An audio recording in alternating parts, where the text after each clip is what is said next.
that money. All right, tell me your name. Patrick West. Walk me through what happened when you met Javion. He just gave me some money because I'm homeless out here, and I mean, I guess he's just a good guy, and he gave me everything in his wallet, He gave me all the cash he had on him, I guess. What was the conversation like, or was there any conversation? No, he just stopped and gave me some money. All he said was, he said, "I don't know how much money this is, but you can have it." All right, what's going on, ladies and gentlemen? This is Richard Taylor, and I'm back with another video concerning the case of Javion Magee. As you know, our dear brother was laid to rest this weekend. I had the pleasure and opportunity to attend the service with his family up in Maywood, Illinois. And as you know, we are still trying to disprove the fact that he did this, our dear brother did this to himself. And so while I was up there, someone sent me this video, and I don't know if you guys seen it. I don't know how we missed it, but there is a video that was actually, I think it was released a couple of days after the family, or excuse me, a couple of days after he was found, or the family did the press conference, where there was this mysterious homeless man. He identifies himself as Patrick West, who claims he is the man that gave Javion the money. Now, when you listen to this interview, it's obvious that this guy was, coached.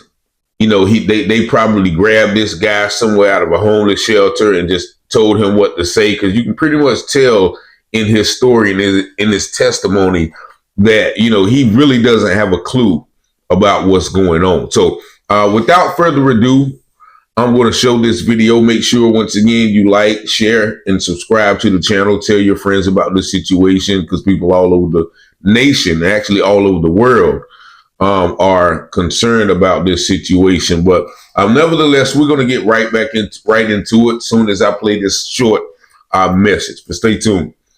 From local stories to Wayne County news, get ready to dive into everything happening in North Carolina with Taylor House Publishing. Got a story to share? Shoot us an email at taylorpublishinghouse@gmail.com. If you're looking to publish your book or need some top-notch mentorship, we've got your back. Join the excitement with the one and only Richard Taylor, right here at Taylor House Publishing. Speak with Richard directly at 919-587-7782.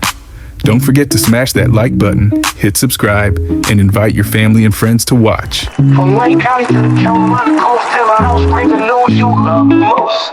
Tune in on YouTube, don't miss a beat. Local stories that keep you in your feet. Taylor House, we got the scoop.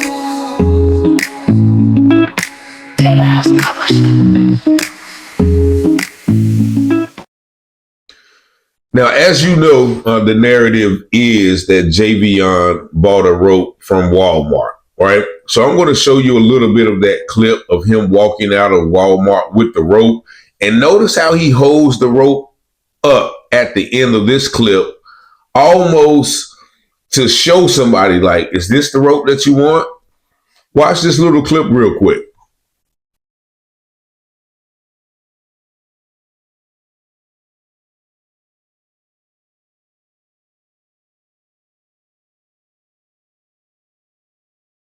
You see how he's walking, switching the rope from hand to hand, and then at the end, he holds the rope up like this, almost saying, is this the rope that you want?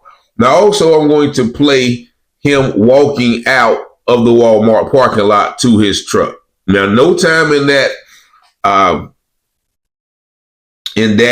time frame does he ever encounter anyone with the intention of giving them any money. Watch this clip as well.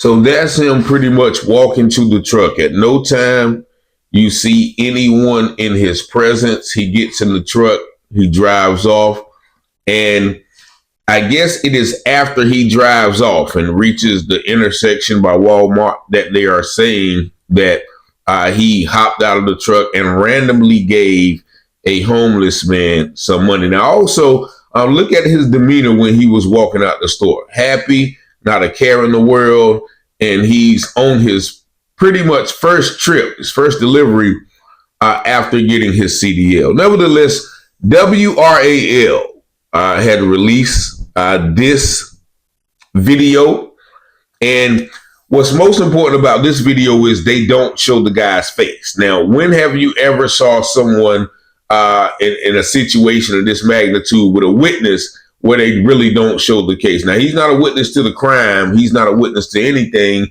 that's going to put his life in danger. He's just saying, hey, the guy gave me some money, just like somebody on the news saying, hey, yeah, I saw him when he went over there, or yeah, I saw the accident over there. At no time do they fail to show the person's face. But just listen to this video with me, and then we are going to break it down piece by piece as we listen.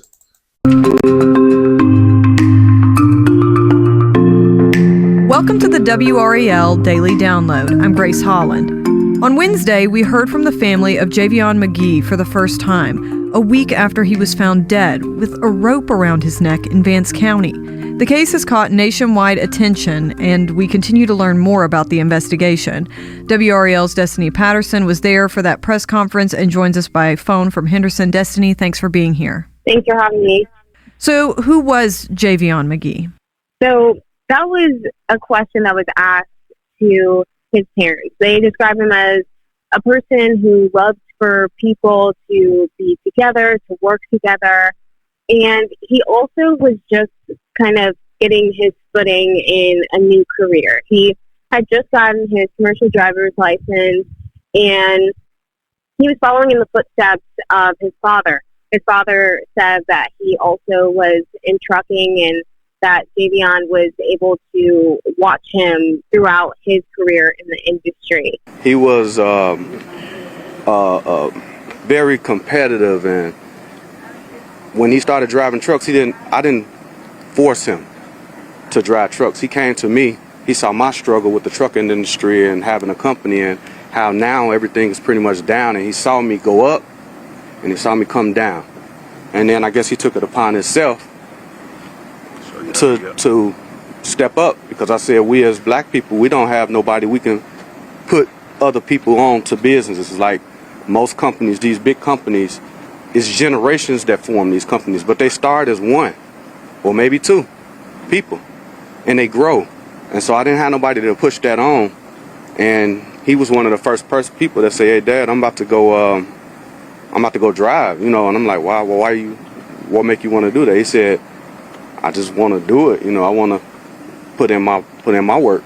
Javion was following in his footsteps.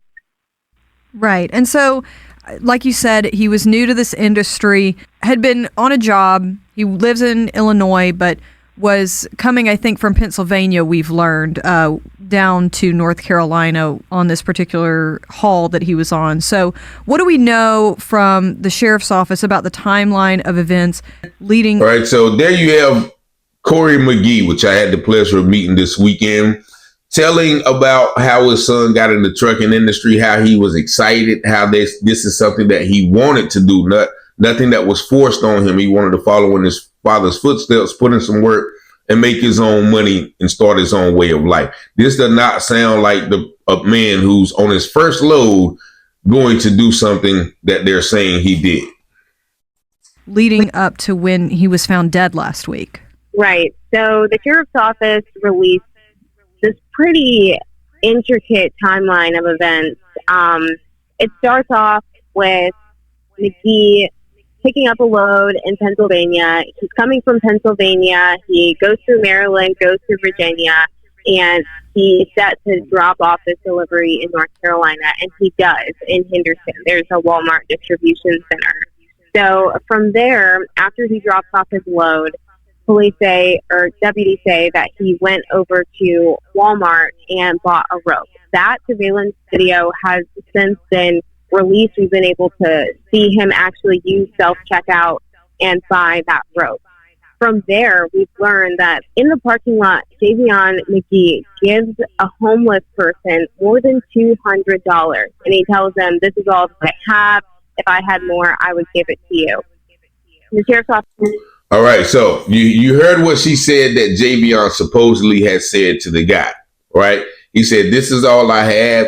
If I had more, I would give it to you, right? That is what the homeless guy evidently told them. So if he told them that one time, watch what he says this time, which leads me to believe that this is something that, they told him to say, because he can't remember his script. You'll see him try to remember the script, but he can't, because once again, he's probably some homeless person who's struggling with addiction or something. And, they just pulled him out the woodwork because, mind you, remember, this is the 18th where, they're doing this, this little interview thing, if I'm not mistaken. This is around the 18th. Wow, but I may be mistaken, but it's definitely a long time after he was found. But also the reporter, she said when she was describing the incident, the sheriff office, they released this intricate line of events. Like, she doesn't even believe, how they're going to put this together, or how did they put this together. But let's listen to the homeless man real quick. The sheriff's office says that was $228. I actually talked to that person who received that money. All right, tell me your name. Patrick West. Walk me through what happened when you met Javion. Well, he just gave me some money because I'm homeless out here, and I mean, I guess he's just a good guy, and he just gave me everything in his wallet, he gave me all the cash he had on him, I guess. Now, mind you, you hear he said, well, he gave me everything in his wallet. He's just a good guy. Now, mind you, somebody did zoom in on that purchase at Walmart, and they found that Javion did not have any money in his wallet. And so if he didn't have any money in his wallet in Walmart, what's the chance that him taking the money wherever he had it in his truck, putting it in his wallet, and then getting out to give somebody some money? He would actually just take the money out of wherever he had it in his truck and give it to him instead of putting it in his wallet. Make sense? But just listen to my guy, Patrick West. What was the conversation like, or was there any conversation? No, he just stopped and gave me some money. See, she said, what was the conversation like? Or was there any conversation? Nah, no, he just stopped and gave me some money. Then he remembers. Then he remembers, and I'm gonna rewind it a little bit so you guys can catch that. He gave me all the cash he had on him, I guess. What was the conversation like, or was there any conversation? No, he just stopped and gave me some money. All he said was, he said, I don't know how much money this is, but you can have it. He said, whatever it is, you can have it. And he hopped back in his truck and left. So, see, now he said, I don't know how much money it is, you can have it. And then he said, I don't know what it is, but you can have it. That is not the same that they have quoted him verbatim in several articles. If I had more, I would give it to you. And actually, like I said, when he stuttered, it's almost like somebody was behind him or in front of him, be like, what do we tell you to say? And you can actually hear somebody later on in the conversation kind of egging him on. So what was his demeanor like? He seemed fine. I don't know. You hear what he said? What was his demeanor like? He seemed fine. I don't know. What has been your reaction then to hearing, like, this man was, I'm guessing, a blessing to you, and then the next thing you know, he's all over. Yeah, I know. National attention. Yeah, I don't know. It blows my mind to hear about that. Do you hear this guy? Yeah. I don't know how much fentanyl or opioids did they give this man to come up here and say this stuff? Like, this is obvious someone they just pulled out of a police line or pulled out of the jail or took when he got arrested and say, okay, if you say this, we're going to let you go. This is obvious to me. Because, I mean, he seemed like a pretty good guy. Anything that you want to ask that? Oh, was he pleasant? Was he like, he looked like he was sad about anything, or he just? No, he didn't look sad at all. He just seemed normal. Yeah, he just seemed normal. How often do you get? Yeah, see, look, this guy right here don't have a clue about what he's supposed to be saying or what. This is obvious somebody they just pulled out. And how did they find him? You have to ask that, right? How did they find this homeless guy who, just, if a homeless guy gets that money, he's not just gonna come forth and say, hey, yeah, he gave me some money. This is obvious somebody that they planted there to tell this story. Get $200+ at once. Hardly ever. I've had one other person give me like $300 and something one time, and that's it. What does that mean to you? Say what now? What does it mean to you to like get that much Someone money? be that generous to you. Man, that's a really good person. You hear that right there? They was like, what does it mean to you? And then somebody says, like, almost like they got a gun to his head almost. You know what I mean? Like somebody standing behind him with a puppet string up his back. That's a really good person that will do that for you. There's not a lot of people even stops and gives you $1, you know? So from there, Magee stopped at a Hampton Inn. See, they have this guy, man. You can tell this guy is just stoned out of his mind. Just waking up, probably from a binge or something, And once again, he gave his name, Patrick West. If anybody in Henderson can find this guy and really be like, yo, man, come on, man. What y'all probably can give him, a couple of dollars or something to tell the truth, because I don't think that this guy, this story is relevant, but they had to put this out to once again go with that narrative that our brother harmed himself. And I'm gonna let you hear a little bit more of the video as it relates to this. And he saw him at a smoke shop, and the attorneys for Magee's family says that there were no rooms available at the Hampton Inn. So then Magee proceeds to go to a pretty well-known area where truck drivers are allowed to park their vehicles while they're making deliveries. And that is where law enforcement says that they eventually found him the next morning with a rope wrapped around his neck. Sheriff's office says it was 11 times wrapped around his neck. And he had that rope around his neck, and it was also tied to a tree, and he was under that tree. And so the lady says that he went to Hampton Inn, and they said they didn't have any rooms. Now, once again, I went to that Hampton Inn, and there's about 3 or 4 other hotels in that area. So if you're looking for a room, you're just not going to stop at one and then say, okay, forget it. You know what I mean? So there's several hotels in that area. That's a busy area, an industrial area, a very commercial area. So once again, that still doesn't make sense as well. You got to look at all of these things. In the morning around 10 o'clock on September 11th, that is when a person makes a 911 call to law enforcement saying that they found somebody dead.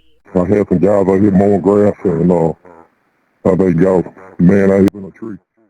Up in the tree? Yeah, he looked dead. Okay, what's he got a rope around his neck. And they believe that this person had died by suicide. Okay. And so what has been Magee's family's reaction to all of this? Obviously very shocking and devastating for them, I'm sure. This week was the first time that we were able to hear from Javion Magee's parents. I just ask that you guys keep us in prayer. They were both very emotional.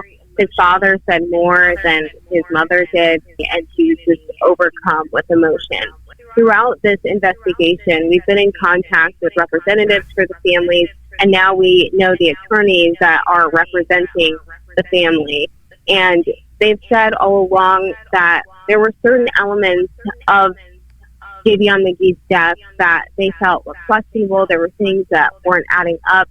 And the attorneys today said that they're investigating whether this incident is a hate crime, whether this incident is a lynching. And I know that that has been a big speculation online. The sheriff's office, of course, has said from the beginning that they're continuing to investigate, and there's no indication of that at this point. But the family has been pretty steadfast on wanting more answers, wanting more transparency from law enforcement.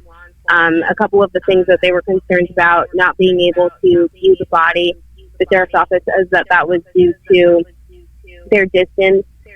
His father lives in Illinois, and Javion Magee was living with him, and his mother lives in Texas. So they both had to travel a long ways to get here even this week. And so they weren't able to view the body. They had questions about the circumstances around his death. Okay, let's take a quick break right there, and we'll be right back.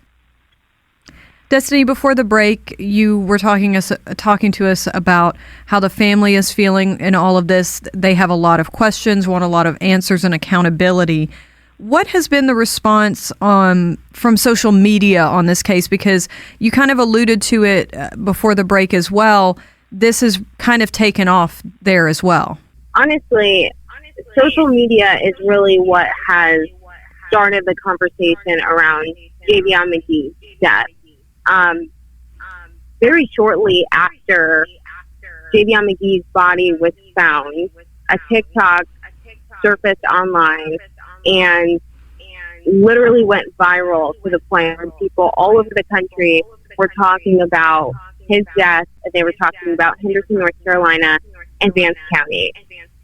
Since then, of course, there have been a lot of social media posts that have included a lot of speculation, and that's a large reason why the sheriff has said that he is trying to be as transparent as possible. Like I said, we have this pretty intricate timeline of events, and that is largely due to the outcry from social media that has now turned into something in person. I mean, when the parents and the attorneys were speaking... And it just seems like there's sort of a big call for accountability, maybe because people have seen cases where that didn't happen. And so does that seem like maybe where some of this is coming from? All right, so I'm going to end it right there, man. So you heard the video, and you hear, the sheriff still wanting us on social media to kind of be quiet so this all blows over. Now, that was once again probably about a week and some change after he was found. Now, we don't know when this quote unquote interview with the homeless guy happened, but I think everybody who listening to that interview, it's clear as day that they just grabbed somebody out of a pile of people and told them to tell this story. So I'm not going to believe the point. I just wanted y'all to hear that.